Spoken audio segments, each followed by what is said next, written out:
Exodus chapter 29. This is the ceremony you must follow when you consecrate Aaron and his sons to serve me as priests.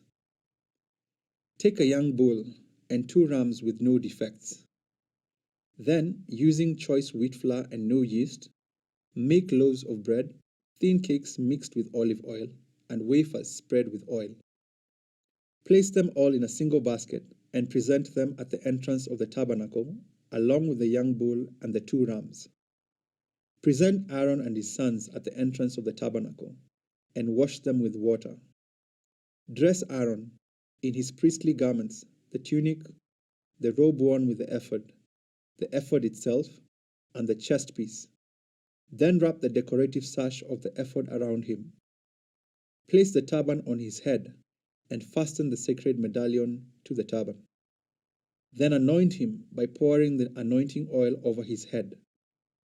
Next, present his sons, and dress them in their tunics. Wrap the sashes around the waists of Aaron and his sons, and put their special head coverings on them.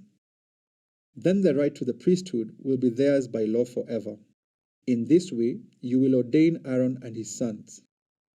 Bring the young bull to the entrance of the tabernacle, where Aaron and his sons will lay their hands on its head.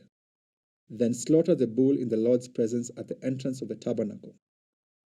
Put some of its blood on the horns of the altar with your finger, and pour out the rest at the base of the altar. Take all the fat around the internal organs, the long lobe of the liver, and the 2 kidneys, and the fat around them, and burn it all on the altar. Then take the rest of the bull, including its hide, meat, and dung, and burn it outside the camp as a sin offering. Next, Aaron and his sons must lay their hands on the head of one of the rams. Then slaughter the ram and splatter its blood against all sides of the altar. Cut the ram into pieces and wash off the internal organs and the legs. Set them alongside the head and the other pieces of the body. Then burn the entire animal on the altar. This is a burnt offering to the Lord. It is a pleasing aroma, a special gift presented to the Lord. Now take the other ram and have Aaron and his sons lay their hands on its head. Then slaughter it and apply some of its blood to the right earlobes of Aaron and his sons. Also, put it on the thumbs of their right hands and the big toes of their right feet. Splatter the rest of the blood against all sides of the altar. Then take some of the blood from the altar and some of the anointing oil, and sprinkle it on Aaron and his sons, and on their garments. In this way, they and their garments will be set apart as holy. Since this is a ram of the ordination of Aaron and his sons, take the fat of the ram, including the fat of the broad tail, the fat around the internal organs, the long lobe of the liver, and the 2 kidneys and the fat around them, along with the right thigh. Then take 1 round loaf of bread, 1 thin cake mixed with olive oil, and 1 wafer from the basket of bread without yeast that was placed in the Lord's presence. Put all this in the hands of Aaron and his sons, to be lifted up as a special offering to the Lord. Afterward, take the various breads from their hands and burn them on the altar along with the burnt offering. It is a pleasing aroma to the Lord, a special gift for him. Then take the breast of Aaron's ordination ram and lift it up in the Lord's presence as a special offering to him. Then keep it as your own portion. Set aside the portions of the ordination ram that belongs to Aaron and his sons. This includes the breast and the thigh that were lifted up before the Lord as a special offering. In the future, whenever the people of Israel lift up a peace offering, a portion of it must be set aside for Aaron and his descendants. This is their permanent right, and it is a sacred offering from the Israelites to the Lord. Aaron's sacred garments must be preserved for his descendants who succeed him, and they will wear them when they are anointed and ordained. The descendants who succeeds him as a high priest will wear these clothes for 7 days as he ministers in the tabernacle and the holy place. Take the ram used in the ordination ceremony and boil its meat in a sacred place. Then Aaron and his sons will eat this meat, along with the bread in the basket at the tabernacle entrance. They alone may eat the meat and bread used for their purification in the ordination ceremony. No one else may eat them, for these things are set apart and holy. If any of the ordination meat or bread remains until the morning, it must be burned. It may not be eaten, for it is holy. This is how you will ordain Aaron and his sons to their offices, just as I have commanded you. The ordination ceremony will go on for 7 days. Each day you must sacrifice a young bull as a sin offering to purify them, making them right with the Lord. Afterward, cleanse the altar by purifying it, making it holy by anointing it with oil. Purify the altar and consecrate it every day for 7 days. After that, the altar will be absolutely holy, and whatever touches it will become holy. These are the sacrifices you are to offer regularly on the altar. Each day, offer 2 lambs that are a year old, one in the morning and the other in the evening. With one of them, offer 2 quarts of choice flour mixed with 1 quart of pure oil of pressed olives. Also, offer 1 quart of wine as a liquid offering. Offer the other lamb in the evening, along with the same offerings of flour and wine as in the morning. It will be a pleasing aroma, a special gift presented to the Lord. These burnt offerings are to be made each day from generation to generation. Offer them in the Lord's presence at the tabernacle entrance. There I will meet with you and speak with you. I will meet the people of Israel there, in the place made holy by my glorious presence. Yes, I will consecrate the tabernacle and the altar, and I will consecrate Aaron and his sons to serve me as priests. Then I will live among the people of Israel and be their God, and they will know that I am the Lord their God. I am the one who brought them out of the land of Egypt so that I could live among them. I am the Lord their God. Exodus chapter 30. Then make another altar of acacia wood for burning incense. Make it 18 inches square and 36 inches high, with horns at the corners carved from the same piece of wood as the altar itself. Overlay the top, sides, and horns of the altar with pure gold, and run a gold molding around the entire altar. Make 2 gold rings and attach them on opposite sides of the altar below the gold moldings to hold the carrying poles. Make the poles of acacia wood and overlay them with gold. Place the incense altar just outside the inner curtains that shields the Ark of the Covenant, in front of the Ark's cover, the place of atonement that covers the tablets inscribed with the terms of the covenant. I will meet with you there. Every morning, when Aaron maintains the lamps, he must burn fragrant incense on the altar. And each evening, when he lights the lamps, he must again burn incense in the Lord's presence. This must be done from generation to generation. Do not offer any unholy incense on this altar, or any burnt offerings, grain offerings, or liquid offerings. Once a year, Aaron must purify the altar by smearing its horns with blood from the offering made to purify the people from their sin. This will be a regular annual event from generation to generation, for this is the Lord's most holy altar. Then the Lord said to Moses, "Whenever you take a census of the people of Israel, each man who is counted must pay a ransom for himself to the Lord. Then no plague will strike the people as you count them. Each person who is counted must give a small piece of silver as a sacred offering to the Lord. This payment is half a shekel, based on the sanctuary shekel, which equals to 20 gerahs. All who have reached their 20th birthday must give this sacred offering to the Lord. When this offering is given to the Lord to purify your lives, making you right with Him, the rich must not give more than the specified amount, and the poor must not give less. Receive this ransom money from the Israelites and use it for the care of the tabernacle. It will bring the Israelites to the Lord's attention, and it will purify your lives." Then the Lord said to Moses, "Make a bronze wash basin with a bronze stand, place it between the tabernacle and the altar, and fill it with water. Aaron and his sons will wash their hands and feet there. They must wash with water whenever they go into the tabernacle to appear before the Lord and when they approach the altar to burn up their special gifts to the Lord, or they will die. They must always wash their hands and feet, or they will die. This is a permanent law for Aaron and his descendants to be observed from generation to generation. Then the Lord said to Moses, "Collect choice spices, 12.5 pounds of pure myrrh, 6.25 pounds of fragrant cinnamon, 6.25 pounds of fragrant calamus, and 12.5 pounds of cassia, as measured by the weight of the sanctuary shekel. Also, get 1 gallon of olive oil. Like a skilled incense maker, blend these ingredients to make a holy anointing oil. Use this sacred oil to anoint the tabernacle, the Ark of the Covenant, the table and all its utensils, the lampstand and all its accessories, the incense altar, the altar of burnt offerings and all its utensils, and the wash basin with its stand.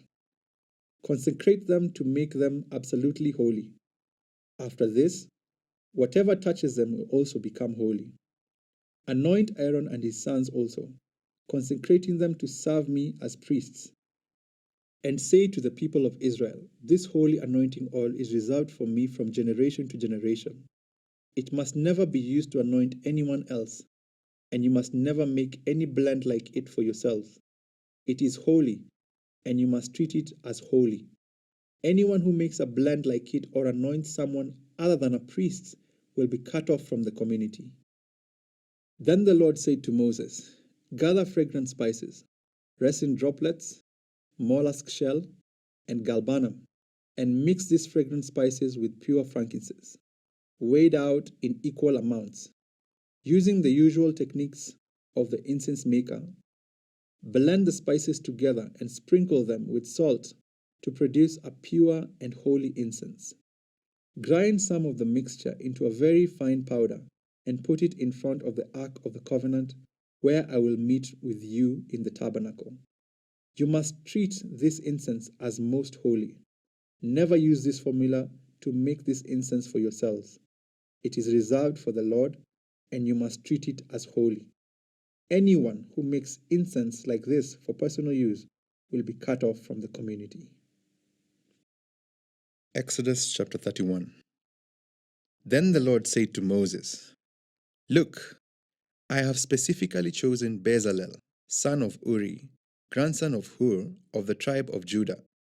I have filled him with the Spirit of God, giving him great wisdom, ability, and expertise in all kinds of crafts. He is a master craftsman, expert in working with gold, silver, and bronze. He is skilled in engraving and mounting gemstones and in carving wood. He is a master at every craft. And I have personally appointed Oholiab, son of Ahisamach, of the tribe of Dan, to be his assistant.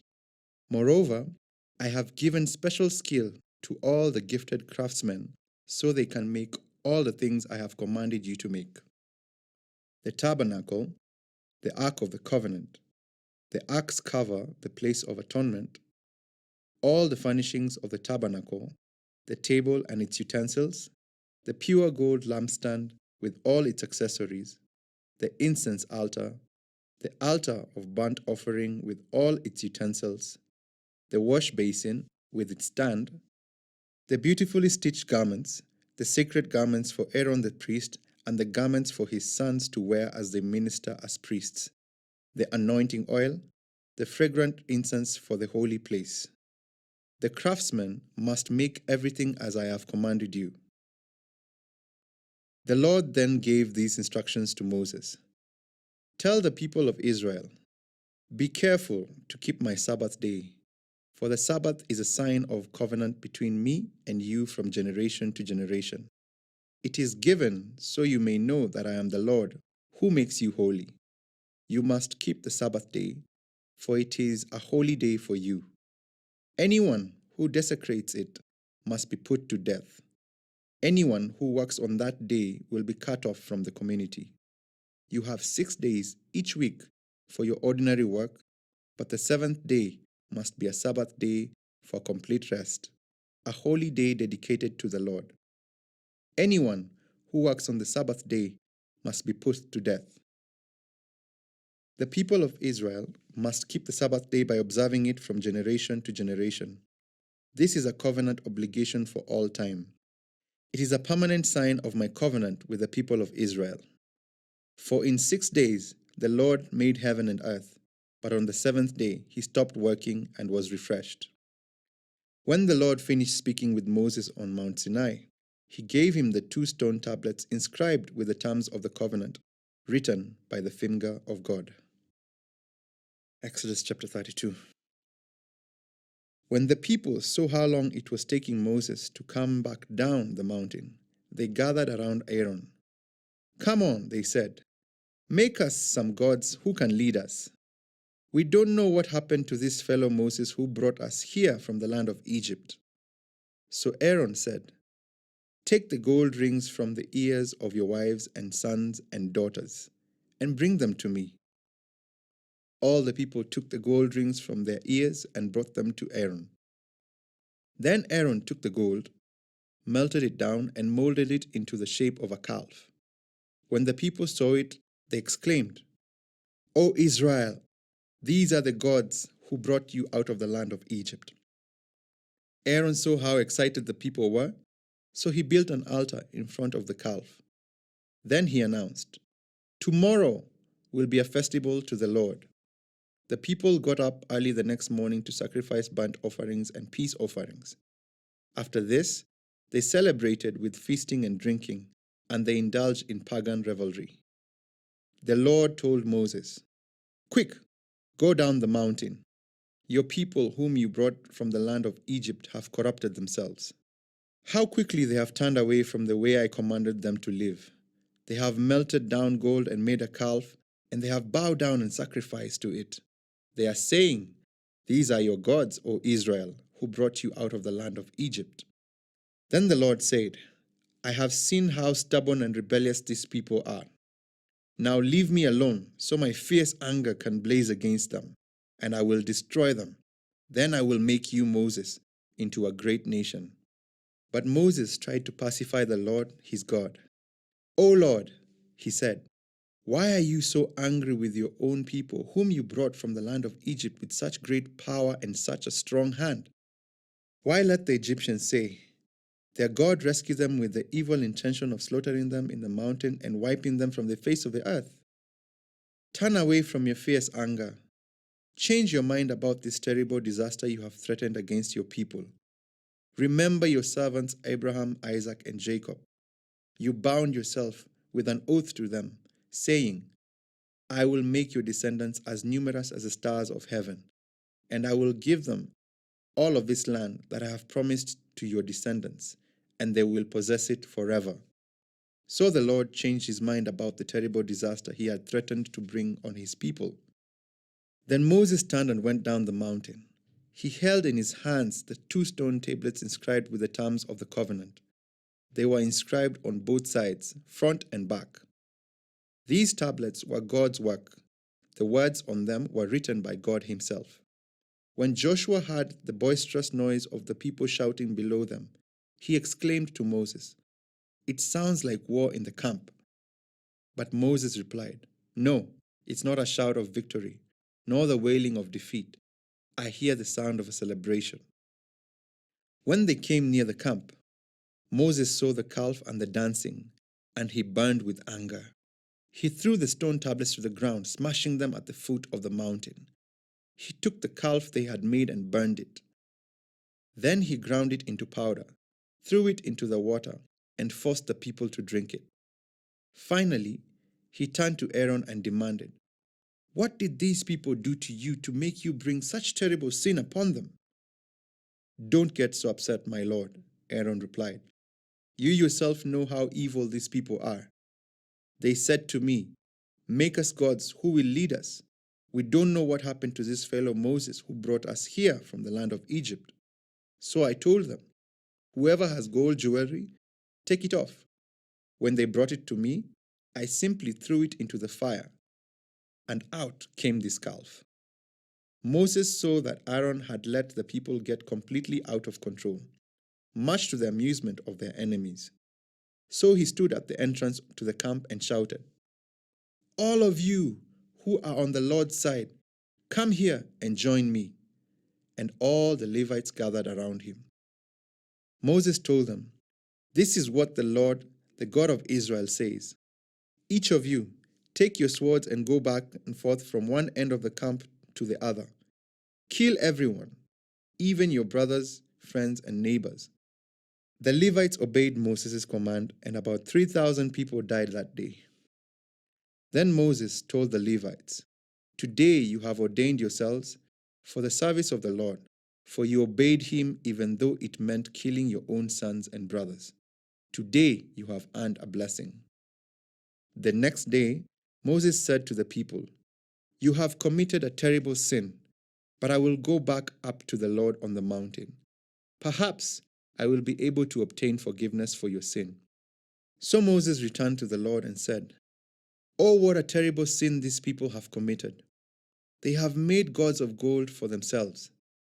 But now, if you will only forgive their sin, but if not, erase my name from the record you have written." But the Lord replied to Moses, "No, I will erase the name of everyone who has sinned against me.